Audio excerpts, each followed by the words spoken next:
¿Qué es la coadicción de forma muy coloquial? Cuando amo tanto a alguien que en intentar ayudarlo lo termino destruyendo. Cuando sabemos de la conducta adictiva, no nos dejamos meter los dedos a la boca de las mentiras que nos está diciendo el adicto. Tener corazón de piedra es entender que yo no puedo ser flexible a todo lo que el adicto pida, yo no puedo ceder a todas las pretensiones. Y si te vas a quedar, entonces van a haber unas restricciones, aquí no puede haber consumo en la casa, aquí se van a aplicar pruebas toxicológicas. Que te bases por tu decisión, porque preferiste la droga por encima de tu familia. Mi mamá ya no me volvió a traer el desayuno. Mi mamá ya cuando llego tarde cierra la puerta y no me permite ingresar. Mi mamá, si me pongo agresivo y violento, llama a la policía. Ellos odian que las personas que estén al lado no se estresen, estén tranquilos, que sigan asistiendo a sus clases de baile, que vayan a sus clases de yoga, que vayan, porque siempre el universo estuvo girando alrededor del adicto. Y ya no. Entonces por eso me encanta, Andrea, cuando esas mamás, esos papás, esas esposas, esos esposos, esas novias se hacen al frente de ese adicto y le dice: mira, yo me equivoqué en muchas cosas, pero ahora no estoy dispuesta a volverme a equivocar. Y por tanto, todo lo que me estás diciendo en este momento, yo decido no recibirlo. Hasta que tú no te recuperes, no voy a poder estar 100% contigo, no voy a poder estar contigo. Las personas que, por ejemplo, que estamos en otros países, ¿cómo podrían tener acceso a profesionales de tu equipo o contigo también? Lo que hacemos en el instituto prioritariamente es entrenar familias. Hacemos 2 seminarios al año en donde las familias se pueden inscribir a entrenarse en cómo desarrollar herramientas para el tratamiento y cómo cortar con la coadicción. Les apoyamos en cómo conseguir la institución adecuada.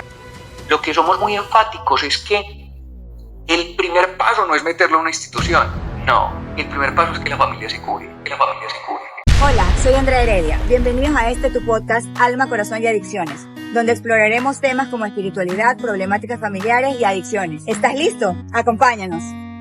¿Qué tal, amigos? ¿Cómo están? Bienvenidos a un capítulo más de Alma, Corazón y Adicciones, y hoy contamos con un invitado súper especial. Él es Juan Camilo Cárdenas, es psicólogo especialista en adicciones y es de Colombia, de Medellín. Juan Camilo es realmente un ángel en mi vida. Juan Camilo tiene un instituto que se llama Instituto Juan Camilo Cárdenas en Medellín, Colombia. ¿Cómo llegué a él? Les cuento un poquito. Tengo un familiar desde el año pasado, pues atravesó una situación muy dura de una adicción crónica, una situación muy dolorosa para la familia. Y pues si bien ingresó a una institución que sí pues está muy preparada, sí considero que en este país hace muchísima falta de información sobre la importancia del rol de la familia para la recuperación del adicto. Entonces, ¿qué pasaba? O sea, en esta institución sí nos daban herramientas, información sobre la familia, el rol importante sobre la coadicción, que eso es sumamente mandatorio en la recuperación del adicto, más que preocuparse por el adicto, por darle pautas, por su tratamiento en sí. La familia tiene el rol fundamental. De hecho, Juan Camilo dice, si la familia del adicto cambia, el adicto cambia. Si la mamá del adicto cambia, el adicto cambia.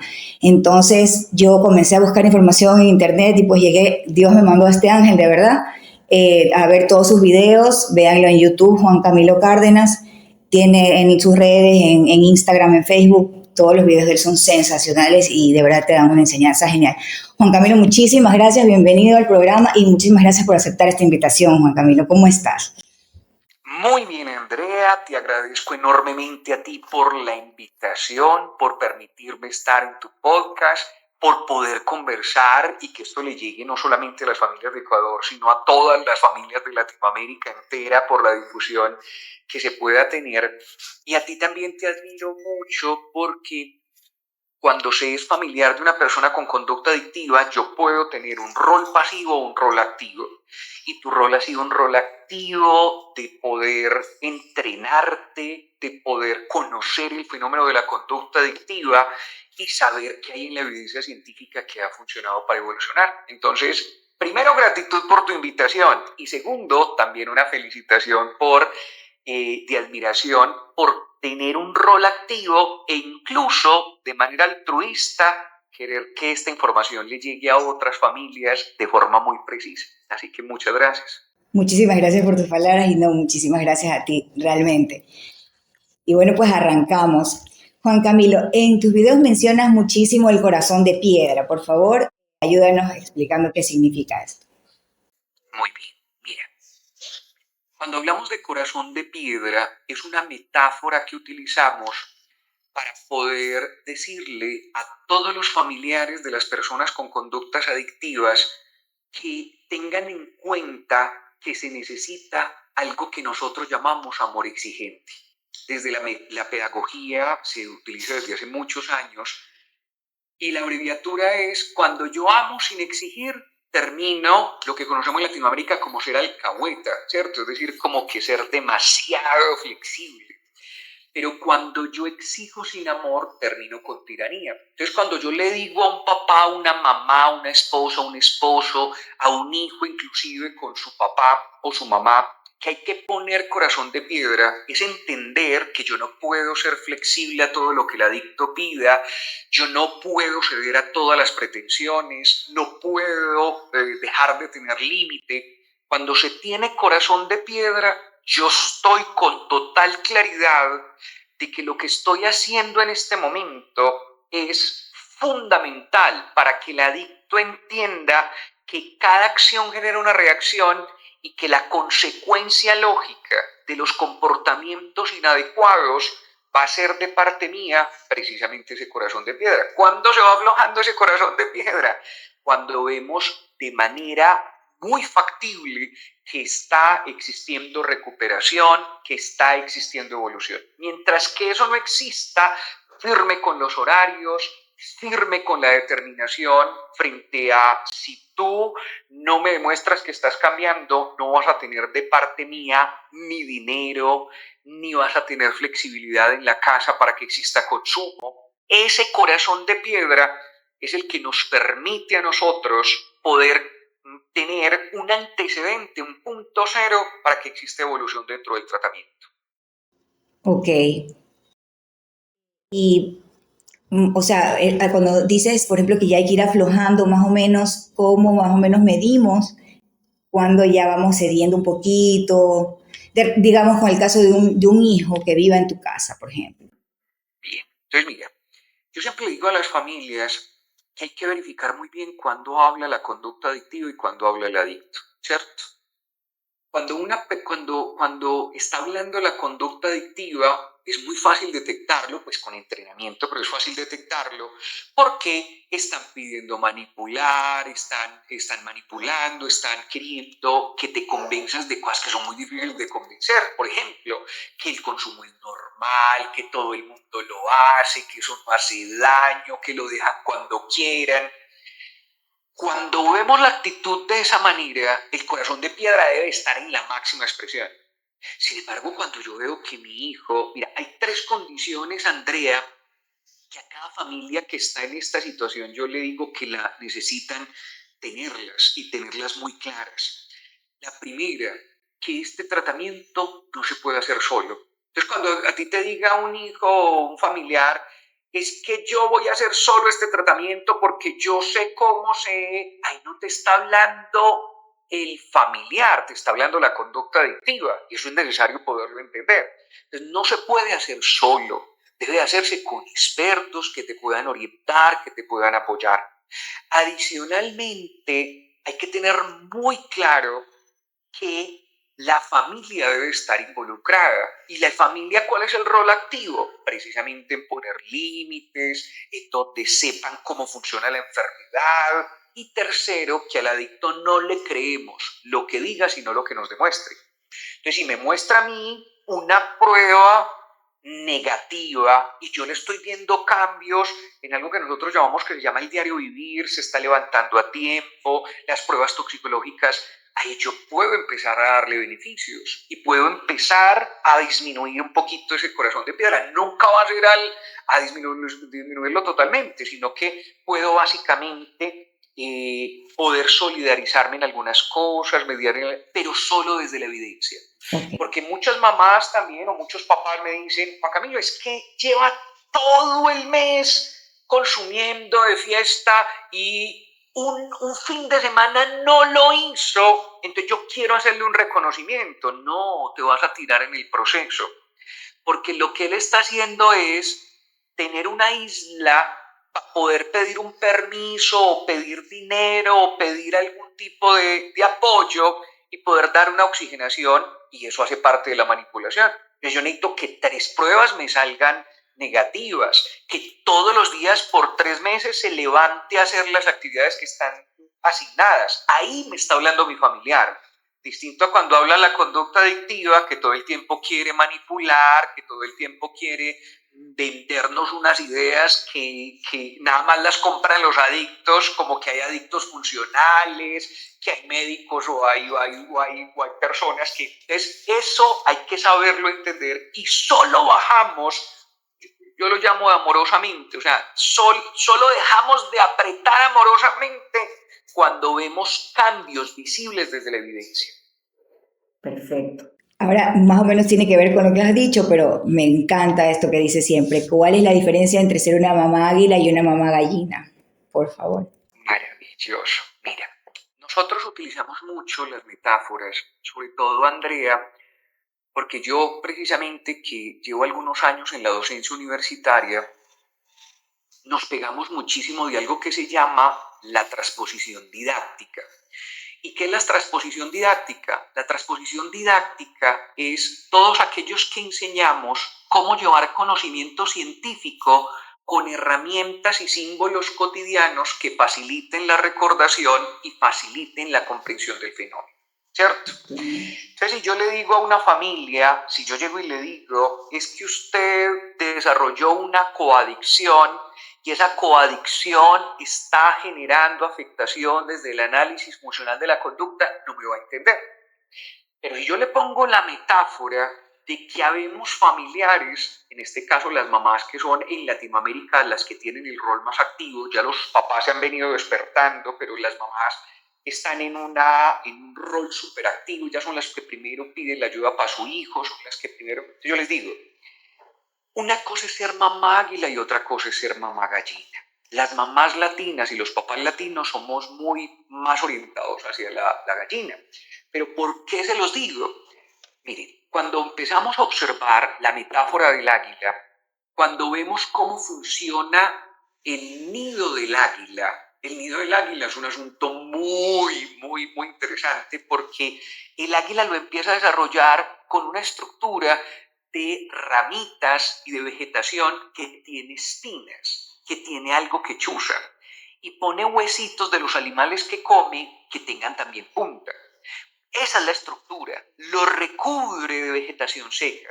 Pero cuando el polluelo va creciendo, sacando sus alas, lo primero que hace el águila es con su pico quitar la vegetación seca, para que en el nido exista incomodidad y presione de manera muy interesante a que el polluelo saque sus alas y emprenda su camino.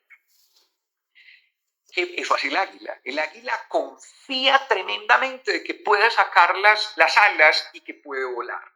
Por eso básicamente es que permite la incomodidad, por eso es que le quita toda la vegetación con la intención de usted debe volar. Y si usted no vuela, el águila, si el polluelo, incluso si aguanta la incomodidad, coge con su pico y llega y pone el polluelo y lo lanza del nido. O sea, lo saca, porque vuela, ¿cierto? Distinto a la mamá gallina siempre con sus pollitos debajo de las alas, siempre ahí restringiéndolos de cualquier tipo de consecuencia lógica, de cualquier cosa que les pudiera en algún momento causar algo de incomodidad.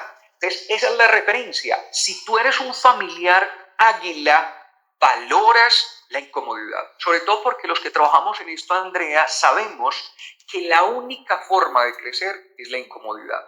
El precio que se paga para ser exitoso, para poder evolucionar, tiene que ver con la incomodidad. Nadie desarrolla éxito, nadie desarrolla evolución levantándose a las 10 de la mañana, trabajando 2 días a la semana, de vez en cuando. O sea, porque estamos preparando no solamente a nuestros familiares a que salgan de la conducta adictiva, sino que también los estamos preparando a que sean seres humanos. Como dice el pedagogo Paulo Freire, decía que nosotros necesitamos educar personas con 3 características: que sean autónomas, responsables y felices. Y para que eso suceda se necesita dedicación. Entonces desde ahí es donde aparece la metáfora de el águila y la gallina, y para sacar a un familiar de la conducta adictiva sí o sí se necesita hacer algo. Perfecto, clarísimo, excelente, increíble esa metáfora. La verdad que me impresionó tanto cuando la vi que es increíble. O sea, sí, eso te deja ya una enseñanza y eso fue muchísimo tuvo que ver en mi forma de actuar con mi familia realmente. Bueno, tú dices que hay situaciones en las que no se debe ayudar al adicto, ¿no? ¿Cuándo puede ser que no se lo deba ayudar y cuándo sí? O también, ¿cuándo se lo debe echar a la calle y cuándo, por ejemplo, el adicto no es sujeto a que se lo eche a la calle? Mencionas que hay ocasiones o condiciones de cuando el adicto no es sujeto de poderlo echar. Por favor, si nos ayudas con eso. Con todo el gusto. Mira, es muy necesario identificar cuál es el caso particular de esa persona con conducta adictiva, porque resulta que no podemos aplicar la misma tabla o la misma receta con todos los seres humanos. Hay que aplicarla dentro del contexto y haciendo una valoración muy profunda en relación a nivel psicológico e incluso a nivel de psiquiatría y cuando se amerita a nivel de neuropsicología. ¿Por qué? Porque resulta que cuando nosotros hablamos de incomodidad, estamos hablando de una cosa que nosotros llamamos el semáforo, ¿cierto? El verde, el amarillo y el rojo.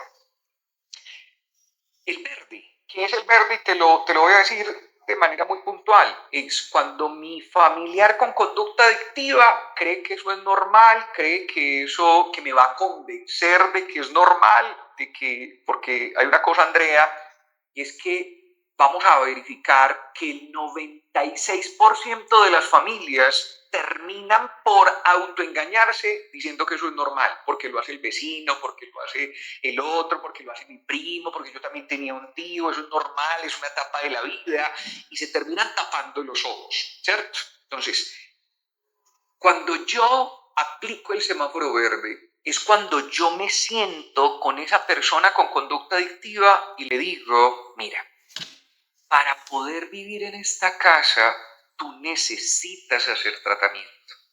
Si no haces tratamiento, yo quiero que sepas que van a haber estas consecuencias. ¿Y cuáles son las consecuencias? Y es, aquí no puedes dormir hasta tarde, y si te vas a quedar, entonces van a haber unas restricciones, aquí no puede haber consumo en la casa, aquí se van a aplicar pruebas toxicológicas, aquí necesitas... Eso es el primer acercamiento. No hay violencia, no lo trate mal, no la trate mal, no lo agreda.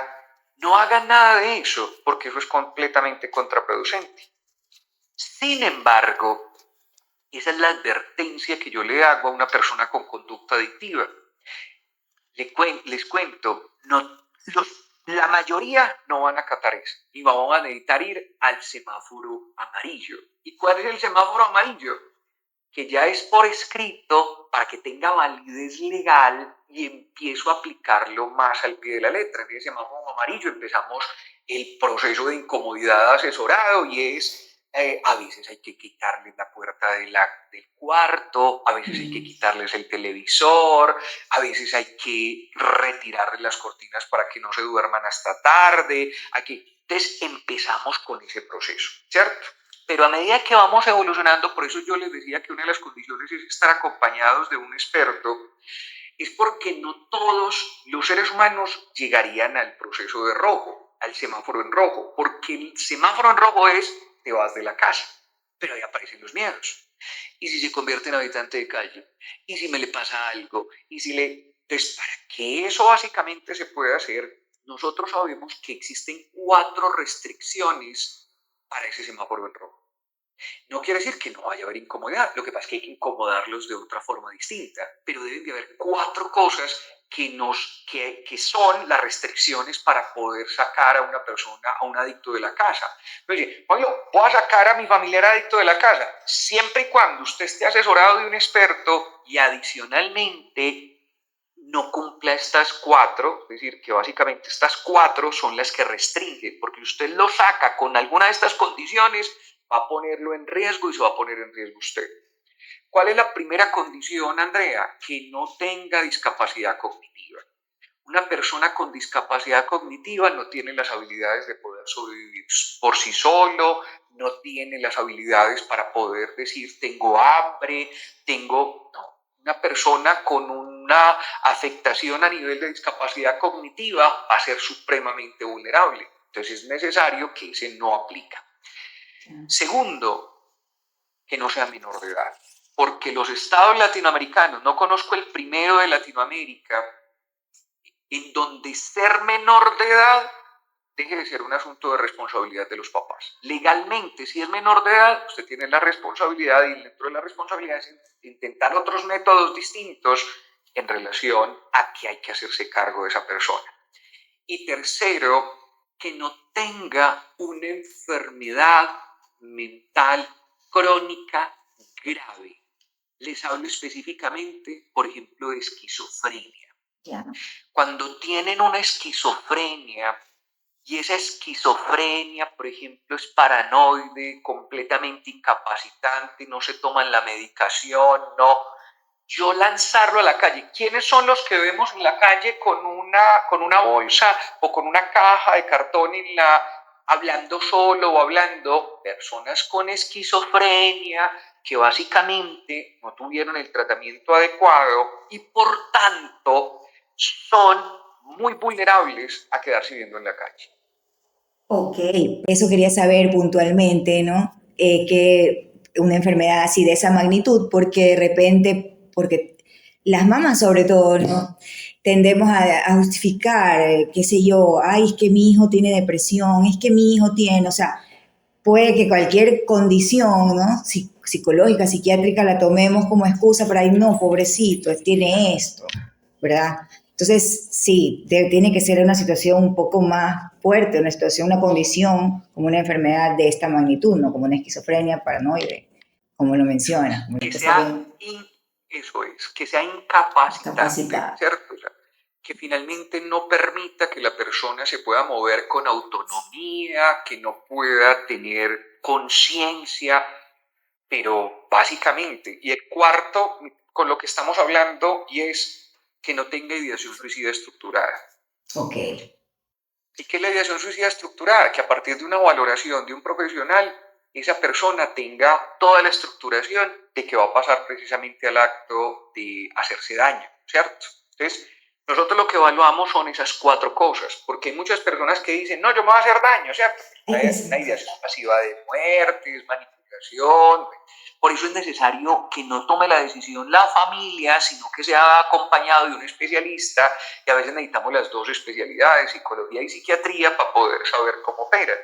Pero entonces, estos son los que no, ¿cierto?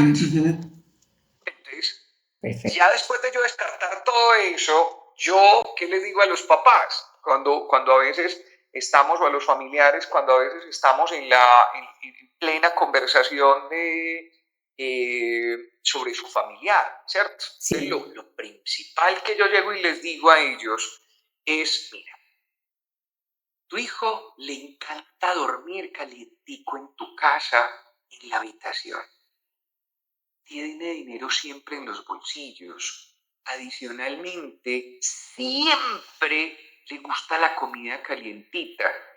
Y adicionalmente, le encanta ponerse ropa de marca. Ese, Andrea, que no cumpla ninguna de esas 4, es un candidato 1 para que le demos básicamente la opción de, es que mira, no estamos siendo, yo lo que les digo a los papás, no estamos siendo malvados, porque no le estamos diciendo, es que te vas porque yo quiero y no hay ninguna otra opción. No, le estamos diciendo, es que te vas, es por tu decisión, porque preferiste la droga por encima de tu familia. Y hay una frase que se ha hecho muy popular en la comunidad de nosotros y es que yo a ti te amo mucho, pero nunca estaré de acuerdo con la conducta adictiva. Entonces eso es necesario que ellos puedan entenderlo, de que no te voy porque soy muy malvado, porque soy un ogro, porque soy... No, es porque tú no estás aceptando la otra opción del tratamiento, por eso es que no puedes vivir aquí.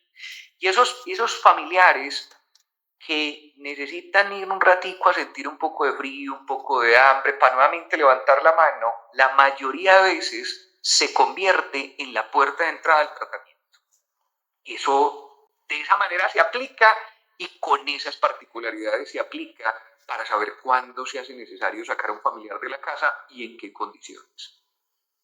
Que sea duro, pero es que tú le estás dando la opción, o sea, te voy a pagar un tratamiento, ¿no? No le estás diciendo, sabes que ya no te quiero, eres un drogadicto y chao. No, le estás dando la opción. ¿Tomas el tratamiento o escoges la droga y te vas? O sea, definitivamente no existe un abandono ahí por ningún lado y eso es lo que está mal interpretado realmente. Esta frase me encanta, Juan Camilo. Regálale tu ausencia a quien no valore tu presencia. ¿Qué significa? ¿Cómo la Mira, aplicamos? es de Oscar Wilde, un escritor norteamericano, y es muy, muy interesante porque hay que tener en cuenta que a veces nosotros inundamos y saturamos a nuestros familiares. Por eso la coadicción se define de esa manera y ¿qué es la coadicción de forma muy coloquial? Cuando amo tanto a alguien que ni intentar ayudarlo lo termino destruyendo. Entonces, cuando una persona en algún momento yo estoy tan cerca de él, empieza a decir, mamá, ¿usted por qué está tan encima? ¿Usted por qué me abraza tanto? ¿Usted por qué me está tan pendiente de mí? Cuando eso pasa, el indicador es que yo necesito empezar a tomar distancia para que pueda valorar quién soy yo en su vida. Y por eso hay que retirarle las ayudas económicas, por eso no hay que llevarle el desayuno calientico a la cama, porque ahí es donde se convierte otro concepto que desarrollamos nosotros, en las mamás alfombra, por ejemplo. Entonces el hijo, la hija los grita, los maltrata, y ellos ahí, sí mi amorcito, sí mi corazón, yo estoy aquí. Y nos hizo mucho daño esa canción de Amor y Control de Rubén Blades, mal interpretada. Él cuando la hizo, básicamente la hizo con toda la contundencia, pero mucha gente la entendió mal, porque dice la canción en el coro, por más drogas que uses y por más que nos abuses, yo siempre voy a estar ahí, ¿cierto? No, no siempre voy a estar ahí, o sea, yo estoy mientras tú quieras, porque no me voy a la fosa, no me voy al fango contigo. Mientras tú quieras, yo te ayudo. Para estar mejor, yo te ayudo. Porque hay algo claro, Andrea, los que trabajamos en esto sabemos que si usted se deja de ayudar, tiene todo mi aprecio y todo mi cariño. Pero si usted no se deja de ayudar, yo quiero que usted sepa que soy capaz de seguir viviendo la vida sin usted. Correcto. Que esta vida soy capaz, sí.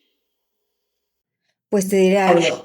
A mí me dijeron, de hecho ahí en el centro este donde estaba recluido, me dijeron, no venga por un mes por lo menos, para que valore quién eres tú, para que te empiece a valorar, no, que no te vea ya, que no vengas a visitarlo ya. O sea, tal cual esto, o sea, me lo dijo la psicóloga, ya no vengas a verlo, un tiempo que no te vea porque esta persona no te valora, te ama, pero no te valora ni un poquito. Sí, es verídico, es verídico. La única forma de que empiece a haber valor son los actos, porque las palabras se las lleva el viento. Entonces muchas veces me dicen los familiares, es que yo le dije, me senté, le conversé, es que el adicto por la afectación de su corteza prefrontal, que es la parte racional del cerebro, no va a tener la posibilidad de hacer reflexiones. En cambio, los actos generan un principio de realidad en donde se da cuenta que las cosas están cambiando. Mi mamá ya no me volvió a traer el desayuno. Mi mamá ya cuando llego tarde cierra la puerta y no me permite ingresar. Mi mamá, si me pongo agresivo y violento, llama a la policía. O sea, las cosas están cambiando, pero no desde lo que me diga, sino desde lo que está haciendo. Esa es la única forma de hacerlo. Por eso cuando yo tomo distancia, el otro empieza a valorar mucho más mi presencia cuando sabe que en cualquier momento puedo dejar de estar. Ok.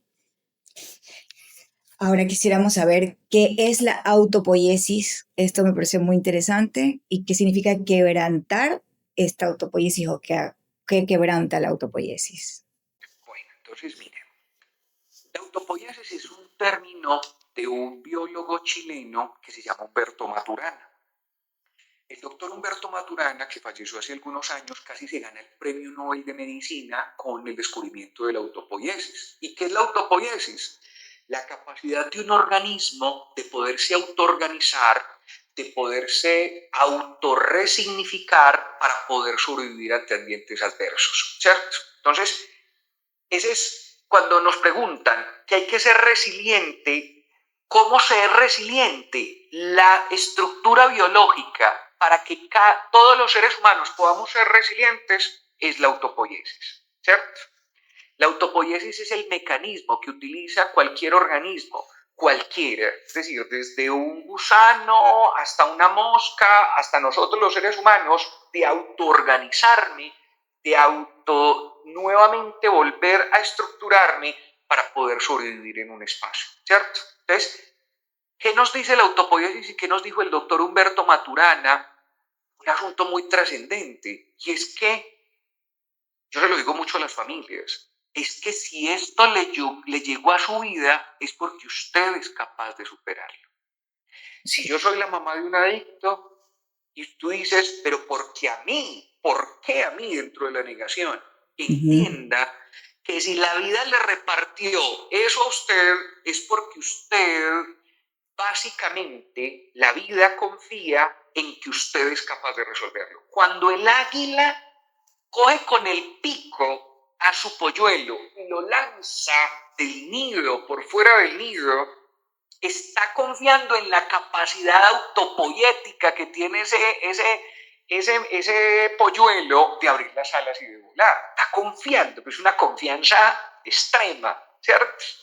Entonces, la autopoiesis se convierte en ese mecanismo que tenemos todos para poderlo superar, ¿cierto? Para poder funcionar.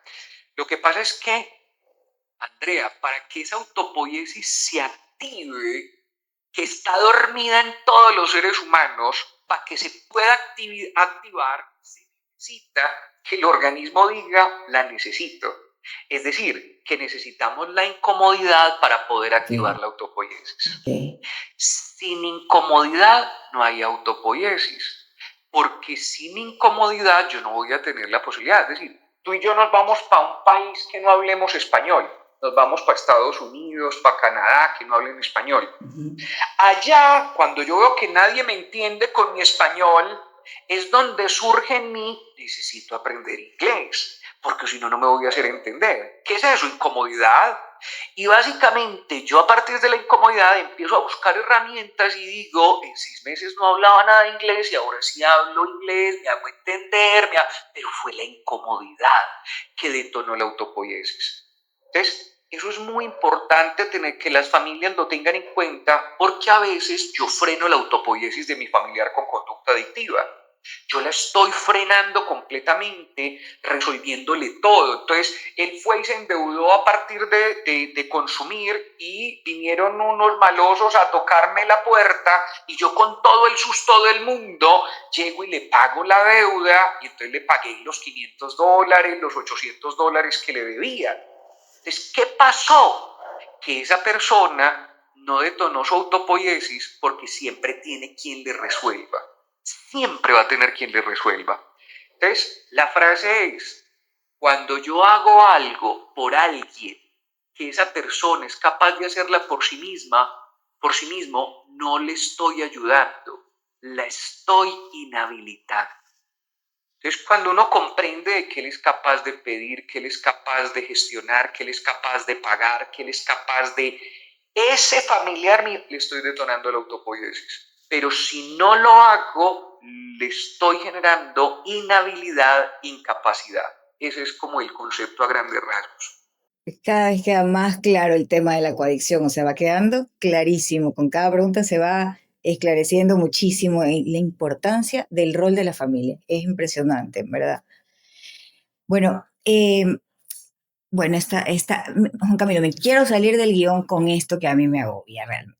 Me agobia muchísimo este tema, me molesta sobremanera el tema de la marihuana. ¿Cómo justifican el consumo de marihuana tanto con este tema que el cannabis y todo? Pues muchos consideran que la marihuana no es droga. O sea, es como que lo han tomado tan, no sé, tan normalizado aquí, no sé si bueno, en todo el mundo en general, ¿no? Pero este tema a mí me tiene de verdad de cabeza, porque consideran los chicos que la marihuana no es una droga, que es algo normal y no son conscientes de cómo va afectándoles y no son conscientes que es una droga que tienen que dejar también. ¿Qué te dice tu experiencia sobre esto? Mira, aquí hay varias cosas, ¿cierto? La primera que yo te diría es un asunto de marketing, ¿cierto? Porque hacer marketing ya, pues nosotros sabemos que no porque sea legal es menos nocivo. Y eso lo sabemos con el tabaco, lo sabemos con el alcohol y ya lo sabemos con la marihuana, ¿cierto? Es decir, ¿para qué se legalizan las cosas? Para impactar el tráfico, no el consumo. Que la gente a veces tiene como básicamente no tiene esa claridad. Cuando se legaliza una sustancia es con la intención de que a los traficantes se les caiga el negocio porque básicamente el monopolio ya lo va a tener, por ejemplo, el Estado y ya no lo va a tener una persona particular, ¿cierto? Pero el consumo se va a disparar, como lo que estamos viendo en este momento. Entonces el marketing del cannabis es un marketing supremamente amplio en este momento porque es moda, porque es boom, porque te sientes en onda, te sientes play, te sientes a la moda, si estás. Y aquí va acompañado un montón de cosas, Andrea, de las canciones de reggaetón, de las canciones de, ¿cierto? Porque ya hablan tranquilamente, y estaba con mi chica y sacamos un cigarrillo de marihuana y me gusta creepy, creepy, creepy porque me pone happy, happy, happy y entonces, cuando esto empieza a funcionar de esa manera, pues entonces finalmente ahí es donde me siento yo metido dentro de la moda, porque lo dicen en la canción, me lo venden por aquí, lo puedo sacar en destilado, saca de distintas maneras, entonces se convierte en algo que finalmente la gente va a comprar, ¿cierto?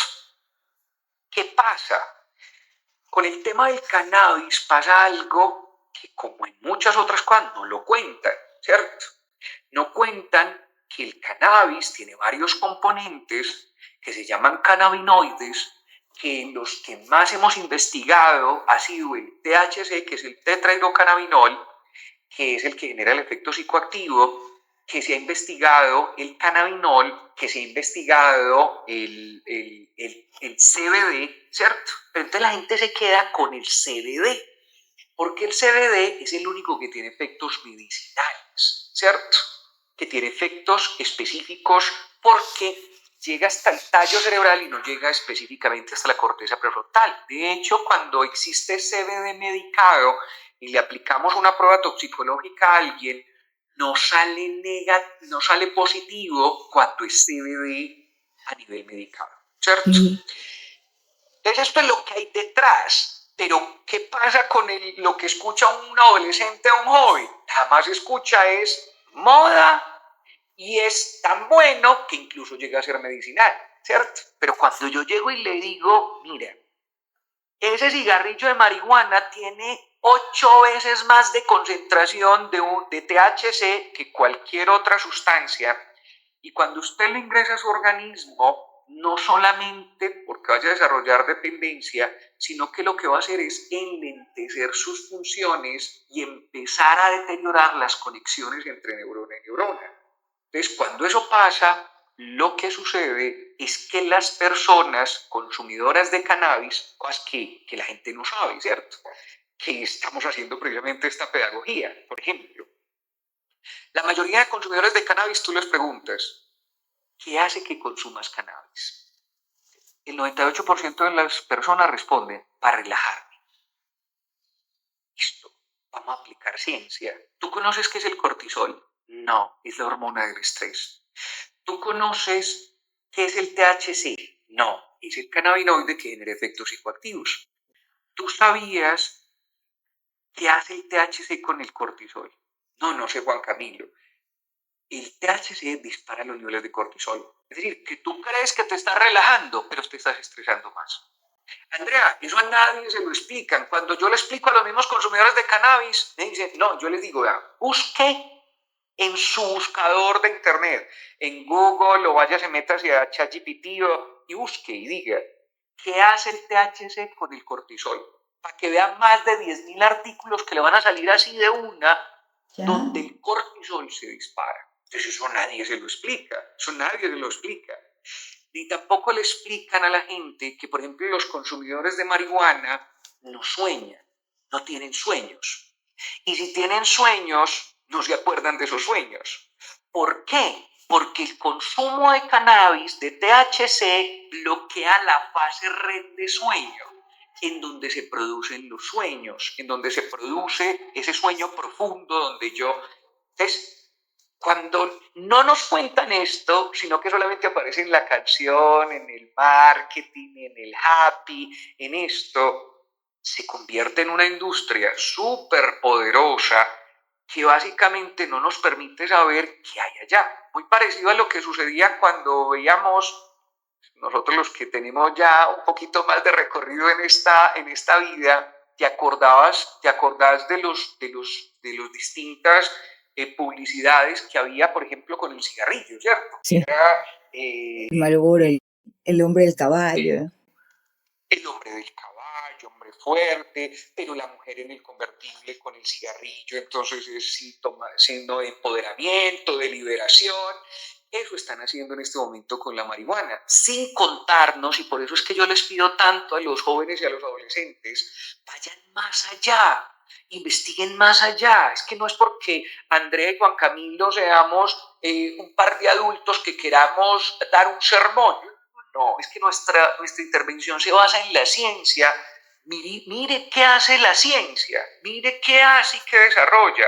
Y cómo vas a observar que básicamente desde la misma ciencia vas a observar por qué hoy día tenemos tanta dificultad con la depresión, tanta dificultad con la ansiedad, tanta dificultad con la esquizofrenia, y cómo la marihuana se convierte en un detonante tremendo de todos estos.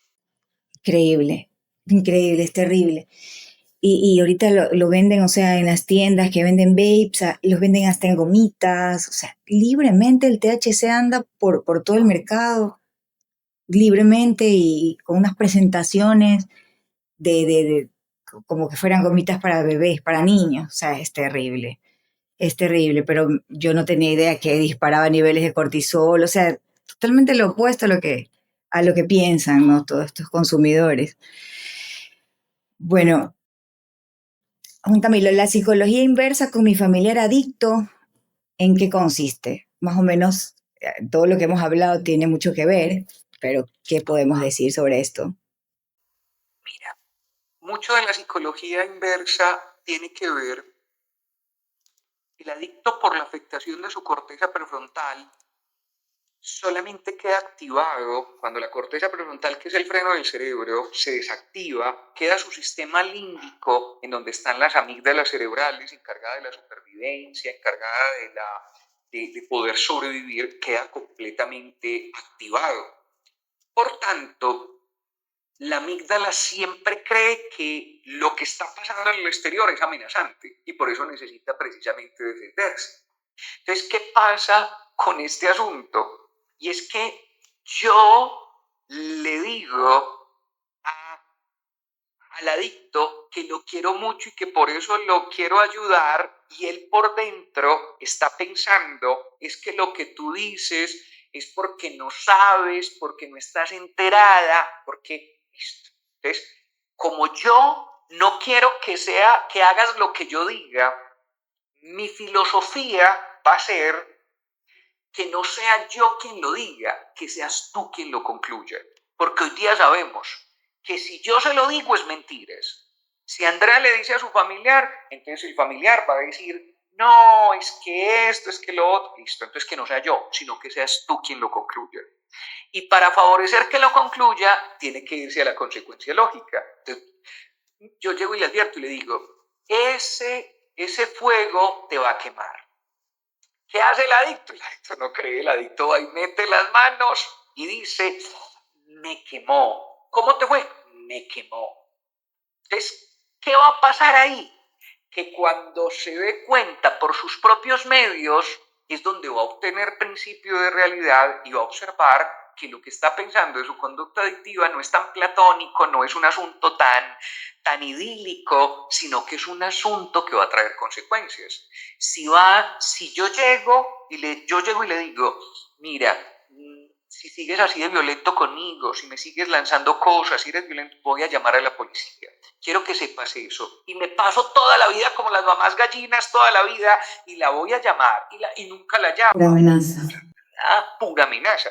Pero si tú ves que empezó a alzar la voz y ya tienes el teléfono diciendo, policía, necesito que venga, él entendió que la acción generó la reacción. Que no sea yo quien se lo diga, que sea el otro quien lo concluya.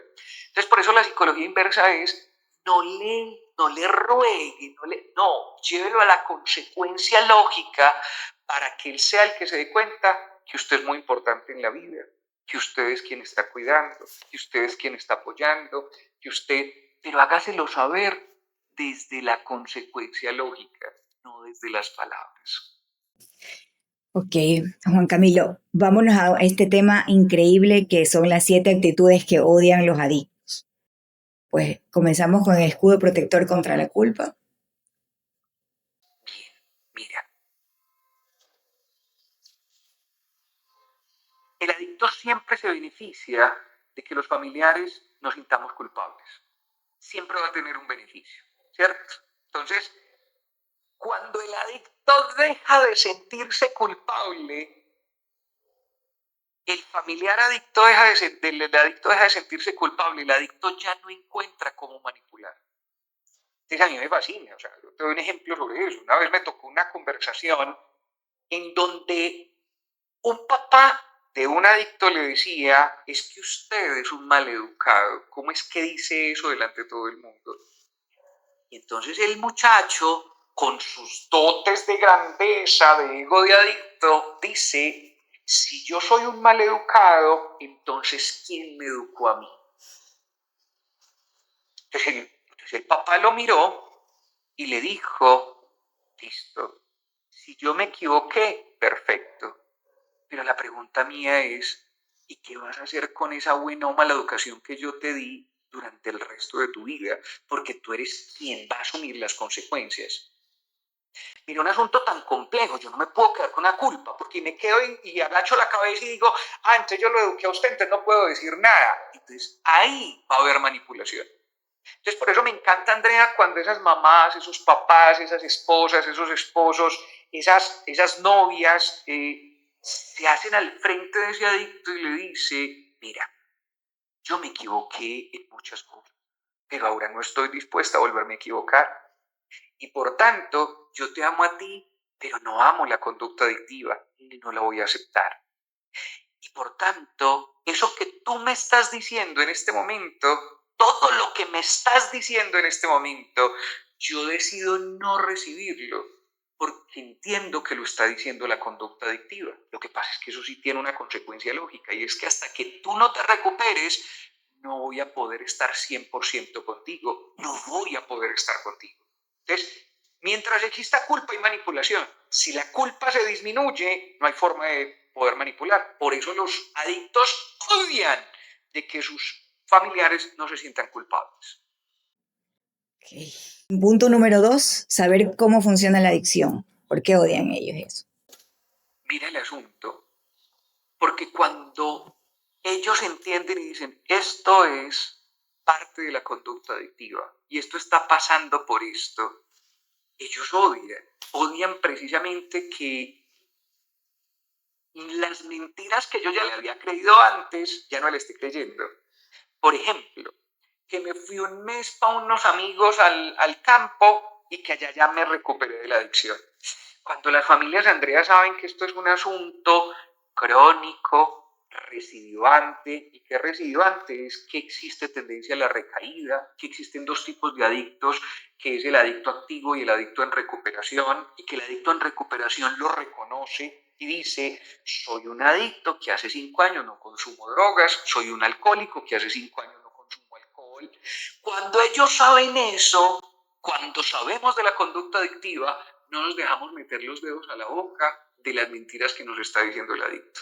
Es que ya me recuperé, es que yo ya estoy bien, es que yo ya hice un proceso y yo ya puedo controlar, porque ya me puedo tomar 1 o 2 cervecitas. Cuando la familia le dice: no, es que para poder manejar la enfermedad de la adicción hay que estar en sobriedad, hay que asistir a grupos, hay que hacer seguimiento psicológico. Entonces, eso le aterra al adicto, porque antes el camino era la culpa y el desconocimiento. O sea, cuando una mamá sabe lo que acabamos de decir ahorita, de que el THC dispara el cortisol, usted decirles un adicto, eso es como mostrarles a un vampiro la luz, ¿cierto? O sea, es como que yo como esto me está afectando. Entonces, por eso, cuando la familia se entrena en saber qué es la conducta adictiva y cómo funciona, se va quedando sin terreno el adicto para poder manipular, convencer y desarrollar su dependencia psicológica.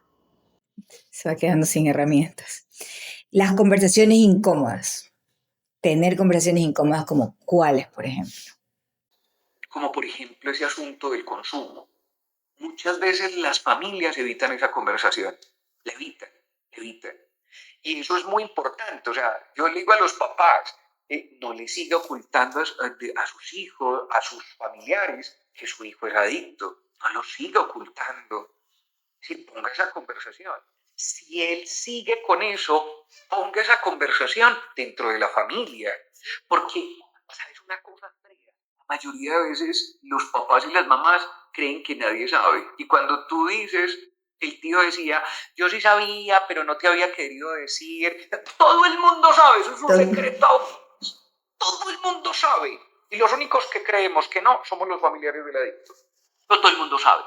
Entonces, poner esa conversación y decir: en esta casa de campo que vamos a pasar la Navidad, yo quiero que sepan que no se admite el consumo de drogas, quiero que no, y el que lo haga ya sabe que básicamente va a tener una consecuencia lógica de no poder estar aquí. Y poder poner conversaciones incómodas. Había una profe mía que me decía que las conversaciones incómodas son como el pescado. Entre más tiempo me demore en intervenir el pescado, más maluco huele y más daño hace. O sea, hay que hacerlo fresquito. O sea, pasó ya, hay que tener la conversación incómoda en este momento. Está sucediendo en este instante, vamos a tener la conversación incómoda.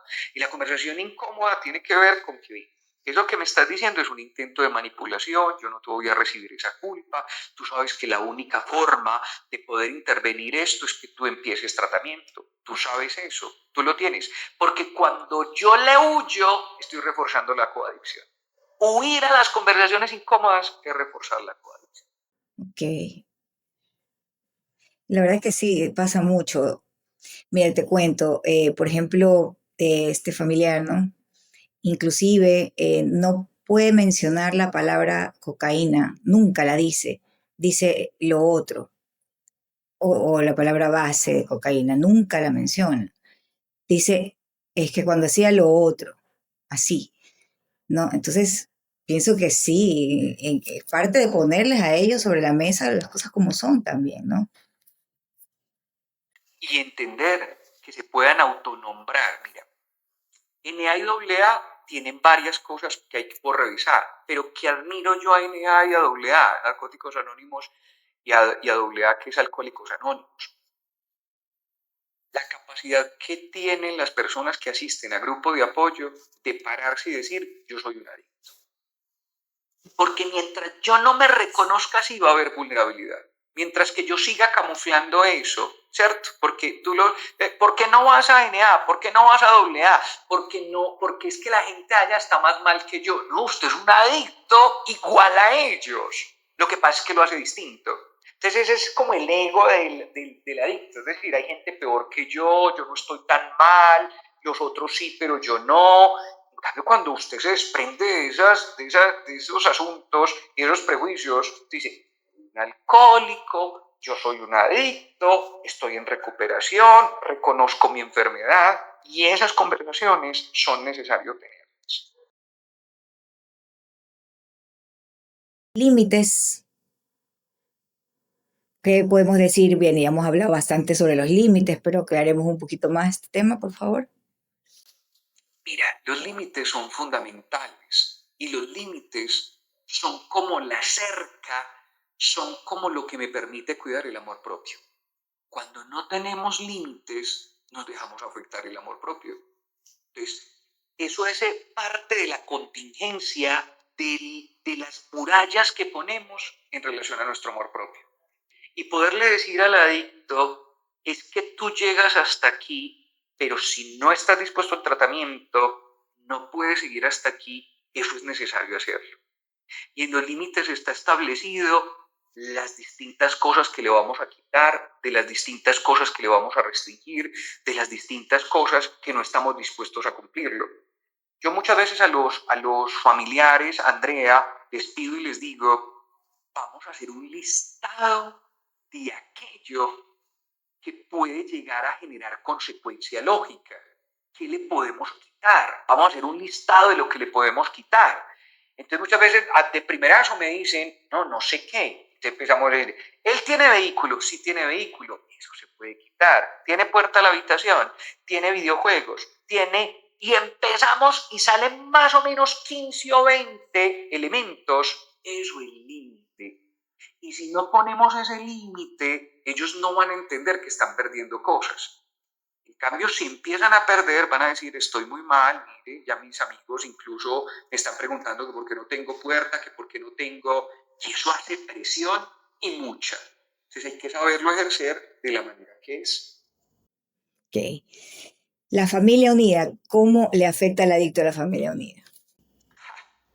El adicto es tremendamente habilidoso en dividir a la familia, en dividir. Entonces, a la abuela materna va y le dice que es mi papá, el que está queriendo hacerme cosas que son supremamente terribles. Entonces, como sabe, ellos son muy hábiles para leer, ¿cierto? Es decir, pues como es la familia de mi mamá, yo sé que a mi papá de pronto va a tener, y empiezan a jugar con ese río revuelto.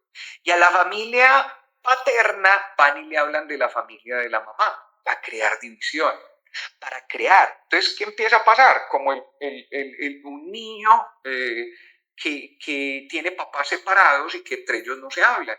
Entonces va y le dice al papá, mi mamá me daba golosinas, mi mamá me daba chocolates, y como no se hablan entre ellos, no son capaces de articular el tema. En cambio, cuando la familia está unida, cuando todos tenemos la misma instrucción, cuando hay grupo de WhatsApp que se dice recuperación de tal familiar, y escribimos y decimos, Sultanito me está diciendo que necesita dinero para unos zapatos, ¿qué dicen ustedes? Y contesta por allá la mamá, falso, tiene zapatos nuevos, seguramente quiere dinero para consumir. Maravilloso, ya no hay quien los manipule. Entonces dice la abuela, es que me está pidiendo que quiere ir a cine con su novia. Entonces básicamente yo le doy boletas para ir a cine, lo que quiere es plata para pero mientras no existe esa red, los unos manipulan con una cosa, los otros con otra, esto con esto y esto. Entonces eso es lo que hay que impedir de forma contundente. Personas que gestionan el estrés. ¿Qué es eso, por favor? Mira, les aterra que existan personas que básicamente puedan gestionar a través de la respiración, a través de la atención plena, sus propios niveles de estrés. Porque acuérdate que ellos, entre más estresados esté tú como mi familiar, más beneficios saco yo. Porque ¿qué termina haciendo la familia con estrés? Termina cediendo. Entonces, ¿qué pasa? Yo sé que ella se va a estresar tanto que en este momento me está diciendo que no, me cierra la puerta, pero cuando esté tan estresada, yo sé que va a terminar cediendo. Entonces, son expertos en eso. Entonces, cerramos la puerta, entonces empiezan a decirle a los amigos, mire, señora Andrea, está en una actitud en este momento muy peligrosa, yo sé que usted le abría la puerta, pura manipulación. En cambio, cuando yo sé gestionar el estrés, cuando yo sé tener contacto cero, cuando no me dejo abrumar por ese tipo de cargas, ellos definitivamente ven que yo ya no puedo ceder. Y eso es muy bonito cuando pierden ya toda la parafernaria y pierden todos los argumentos de poder manipular. Yo antes le decía a mi mamá que se equivocaba y se ponía a llorar, ahora no llora.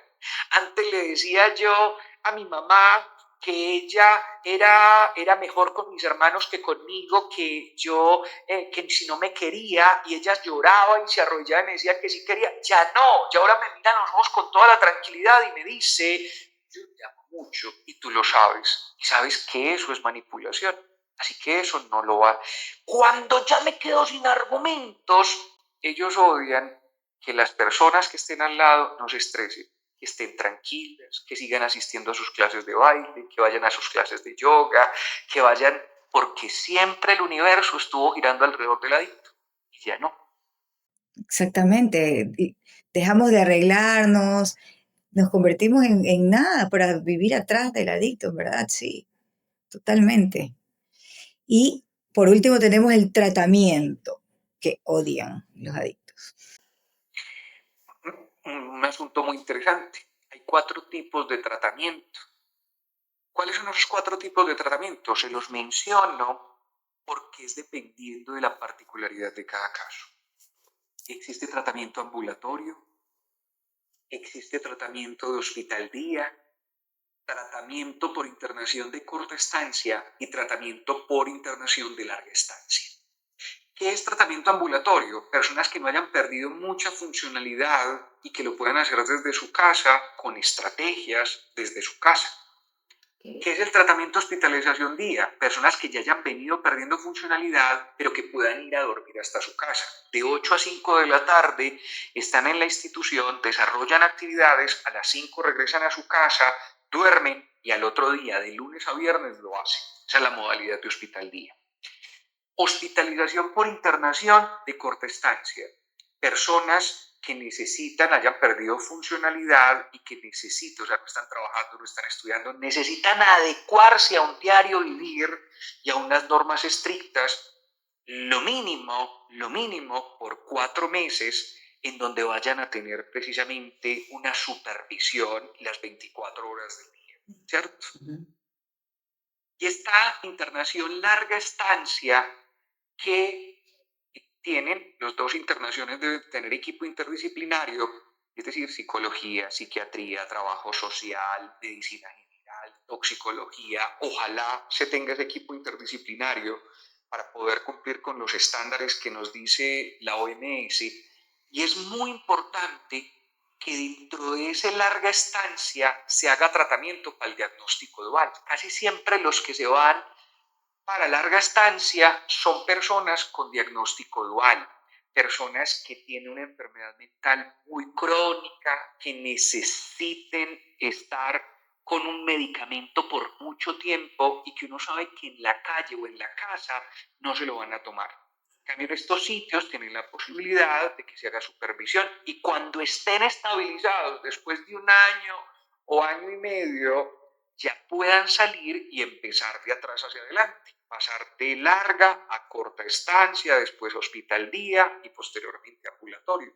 Esas serían las modalidades. Sugerencia, que no sea usted quien lo escoja ni el adicto, sino que se acompañen con un profesional, psicólogo especialista en adicciones, ojalá. ¿Por qué es muy importante que sea especialista en adicciones? Porque no todos los psicólogos saben de adicciones. Es decir, así como no todos los médicos saben de cabeza y cuello, ni todos los médicos saben de lo que pasa a nivel gastrointestinal, Los psicólogos nos especializamos y nos especializamos en una profundidad y estudiamos una profundidad. Entonces, si yo voy y visito a un psicólogo no especialista en adicciones, me va a decir que la forma de curar mis adicciones puede ser ir a hacer constelaciones familiares, ir a hacer hipnosis, y eso puede servir en otros contextos, pero no hay evidencia científica que sirva para el tema de las conductas adictivas. Ok. Quisiera que me menciones, Juan Camilo, que me cuentes sobre tu instituto. ¿Qué nomás hacen ahí? Y las personas que, por ejemplo, que estamos en otros países, cómo podemos tomar terapias contigo, con ustedes, como en mi caso tomé con María Fernanda, ¿no? Que es una excelente psicóloga parte de tu equipo.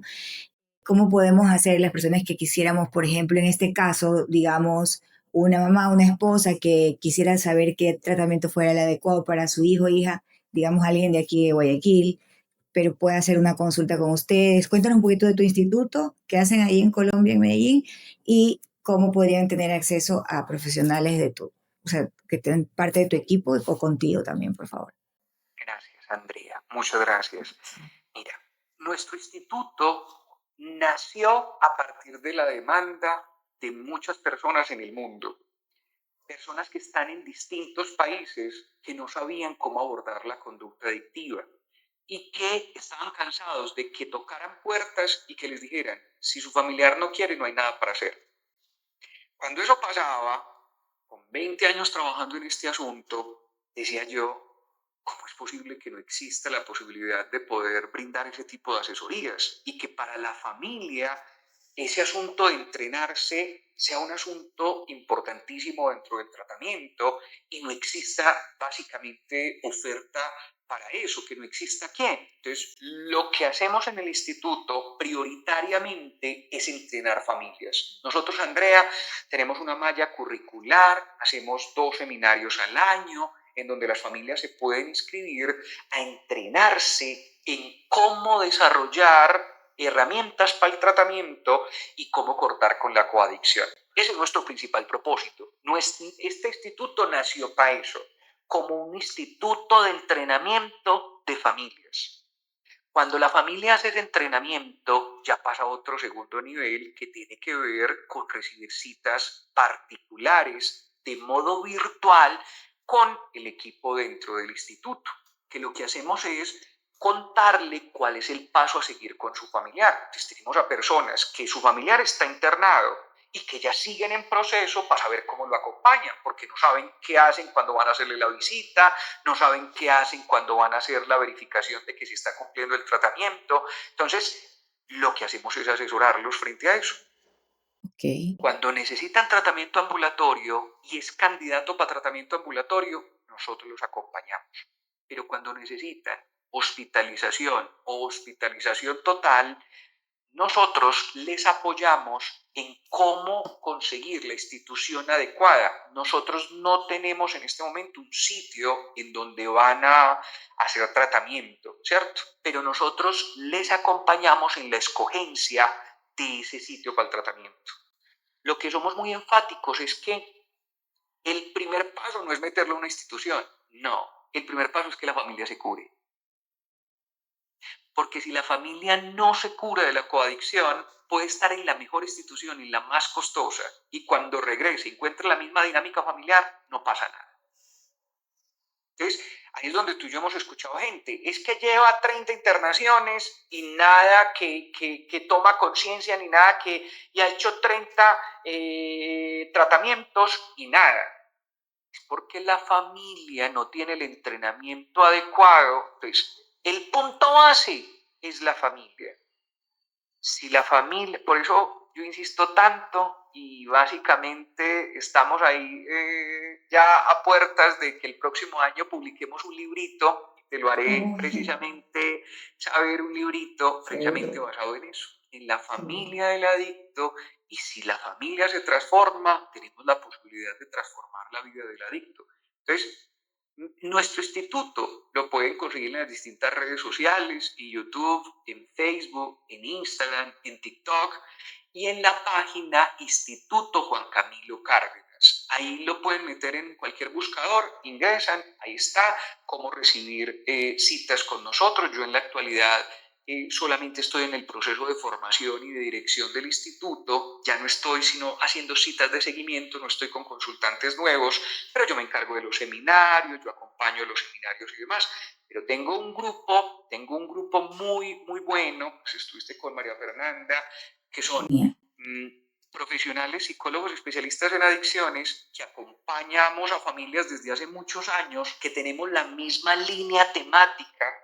A ninguno de mis psicólogos, de los psicólogos de mi equipo, los vas a escuchar diciendo, no, hay que ser flexible con la conducta adictiva. Misma línea, misma disposición para poderle ayudar de forma práctica a las familias. Sí, la verdad que sí, o sea, con ella aprendí muchísimo también, muchísimo. Y también tienes todos los lunes, tienes en vivos, o sea, me encantan tus en vivos, son los lunes y los jueves, me parece, ¿verdad? Los lunes cada 15 días tenemos en vivo. Entonces, básicamente, cada lunes pueden ingresar a las 7 de la noche hora Colombia en YouTube. Tenemos ese en vivo. Ahí damos información en general, hacemos divulgación precisamente de lo que estamos haciendo. Y ese es el que se desarrolla. A veces los jueves los hacemos en otras plataformas, en Instagram o en Facebook, hacemos como en otras plataformas, en otras de las redes. Entonces, así es que lo desarrollamos y bueno, y en YouTube, en Google, donde ustedes busquen por ahí Juan Camilo Cárdenas, psicólogo especialista en adicciones, van a encontrar alguna cosita de lo que hemos hecho por tantos años y que lo hacemos con mucho amor. Muchas gracias a ti, Andrea, por tenerme aquí en tu espacio. Muchísimas gracias a ti, Juan Camilo. Voy a poner yo aquí tus redes, toda la información. De verdad te agradezco muchísimo tu tiempo. Amigos, ya saben, por favor, consulten las redes de Juan Camilo, vean sus episodios, todos sus videos son realmente 100% educativos, 100% efectivos. Lo ha puesto en práctica y de verdad que funciona. Juan Camilo, te agradezco muchísimo tu tiempo, tu información. Gracias, de verdad. Cuídate mucho, que estemos muy bien. Amigos, nos vemos en otro episodio. Muchísimas gracias.